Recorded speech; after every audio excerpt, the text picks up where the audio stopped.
to our power plant. We had an opportunity with the concrete drying to go in and check our power plant internals. Why not? Yeah. There's not very often there's no water in the pipe, so we might as well open things up. Our turbine is a little broken. It is not good. This is an exciting thing you don't get to see very often. Patinaed Pelton wheel. Unfortunately, that's more than patina, that's like road worn. That one's been patched, and the patch is coming apart.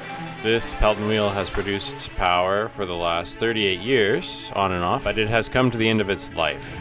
To build an identical turbine would take 3 months and cost $10,000. So instead, we're going to try and find an alternative turbine that we can make work ourselves. This looks exactly like our stuff piled under trees. Yep. It would be like if we really let ourselves go. I just collected everything. What? Look at that machine. There's a forwarder. We need that. Hi, kitty. Oh, wow. Oh, man. Amazing what you can accomplish if you just dedicate your life to collecting stuff. No, I think we could get lost out here. So look at that giant Kitty. pipe over there. Big green thing. Look at the size of that. Like, Oh, it's huge.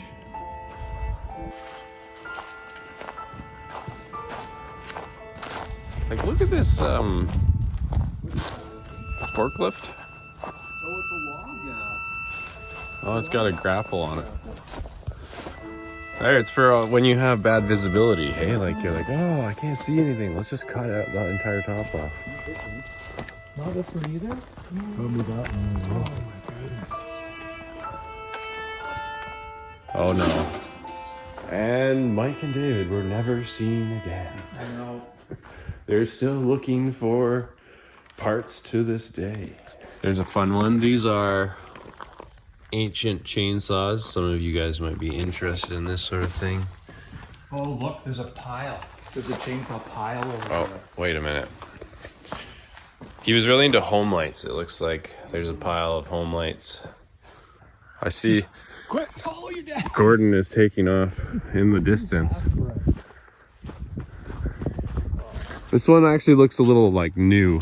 So I think maybe this one is out of our price range. But I desperately want it. You know, there is something our viewers might like.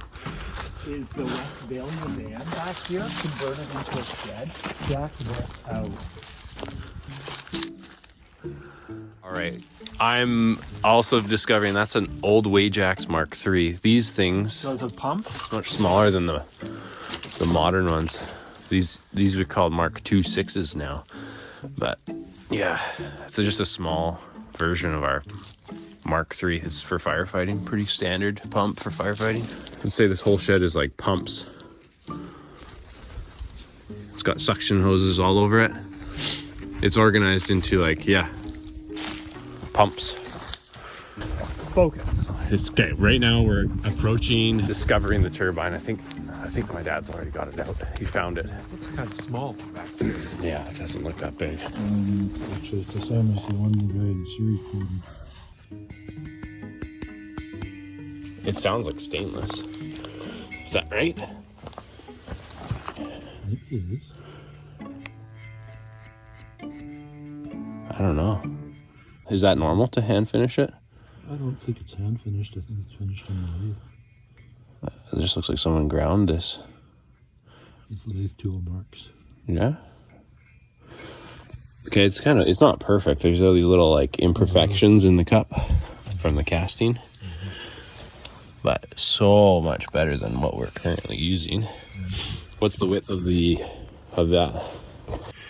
Wide enough. So 1.5 at the most. Yeah. 1.2 or a 1.3 inch nozzle would be fine, but 1.5 inch nozzle, you're gonna have a lot of side contact. So that's okay. I think we're basically committed to reducing our nozzle Yeah. especially in the winter. Like in the winter, we just don't have the water.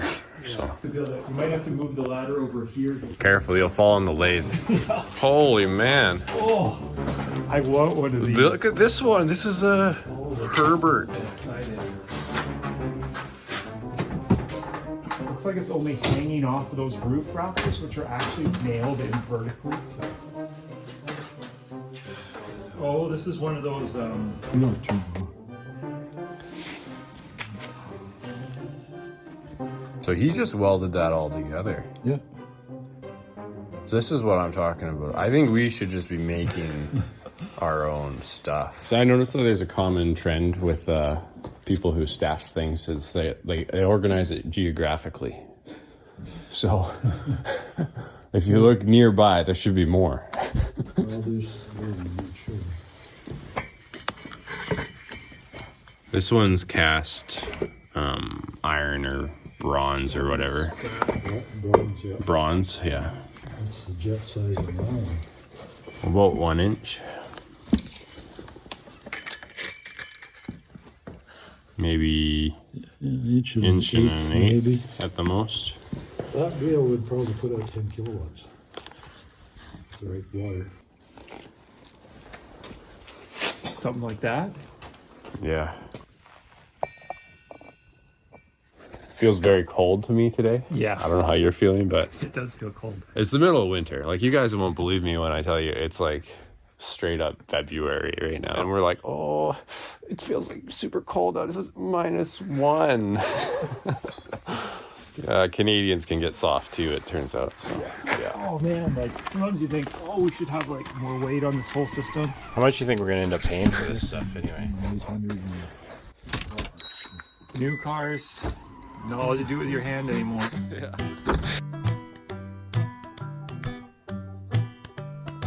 Yeah, all custom fabbed. There's a bushing in here, right?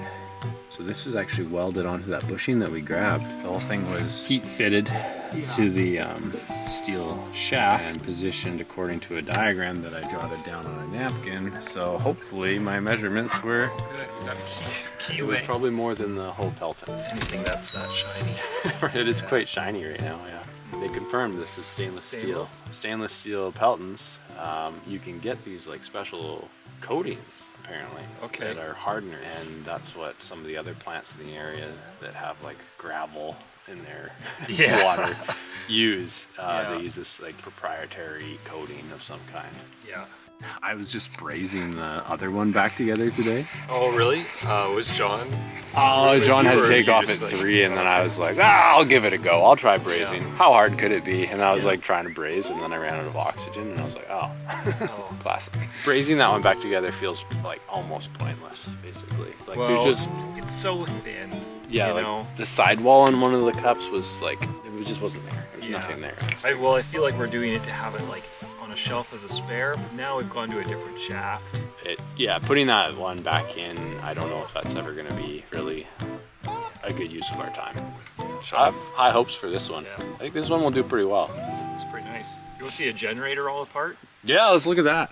This is actually our old spare generator. It's been sitting outside after bearings melted But on you it. can see how bad these bearings are. Can you imagine that thing spinning away? Those are the ball bearings. Those are the ball bearings, and that's the race in there. Oh. So yeah, good thing we stopped using that one. The guy wanted to put in a bearing that had We could a maybe grease machine it out. thing, or drill Yeah. and put a threaded pipe that comes up with a grease port, and then you grease the bearing. The sealed bearings are nice because you don't have to think about them, but Yeah. they're very dangerous when they're attached to a hydro system because when they go, they really go. Imagine having a bad wheel bearing in your truck and then just deciding you're going to drive like 500 kilometers, putting earmuffs on. And So in order to take the turbine out of the plant, there's this protective housing which has to be removed. Turns out, to get the inspection cover off, you have to crawl underneath the Pelton wheel. There's a tunnel that goes under there. You have to crawl underneath and undo 4 bolts that hold part of the inspection plate down. So we were kind of like, what? Yeah, so somebody has to climb in the tunnel and undo those 4 bolts. Nice. We'll have to talk to the manufacturer. I feel like that's a bit of a design flaw. David's gonna climb up the pipe. But we're trying to think how we can film it. So David's made up this GoPro. A lot of neck tension, to be honest. Boomer angle. Bottom chin looking Yeah. up. Yeah. It's all frozen down here now, too. Wait, do you have light?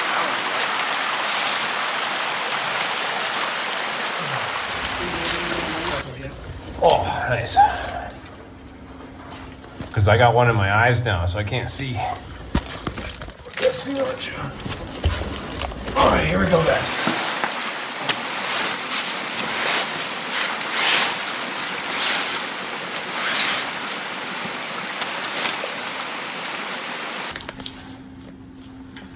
Okay, I see a problem. Oh my gosh. Oh, there's a lot of water right here. Why did I think this would be a good idea? The funny part of this is that I was never able to actually get to the bolts and undo them anyway. So what we end up having to do is unbolt the shaft and bearing assembly and lift the entire thing up until it was high enough that we could take those bolts out. Minor design flaw aside, the engineer behind this build has been really helpful in getting it back up and It's both running. going to cost a lot of money and it's going to take a long time. I still need a sheave and belts and a bushing for the sheave, a replacement bearing for the pillow block we have. Yeah, that's right. But you could do all the modifications to height and all that with the old pillow blocks. I think I'm just mentally done at this point. I think my day is over. I can't do any more. Yeah, that's it. Yeah, I mean, this is the weekend, so. We're approaching 2 weeks from the day that the power plant blew up. This has been about 2 weeks. And I've been just kind of constantly working on it since then. And always with the idea that, you know, it's just like, I'll get it fixed and get it back up and running and then I'll be able to go back to work. But at this point, it's like, even if I got it running today, I don't feel like I'd want to go back to work. I just want to take a week off. Yeah. But before I could do that, let's finish up with part 4. We're gonna do a little bit of welding, we got some grinding. We have to make all the components that I'm rounding up here fit into this original frame and line up with the nozzle. So we'll see you in part 4.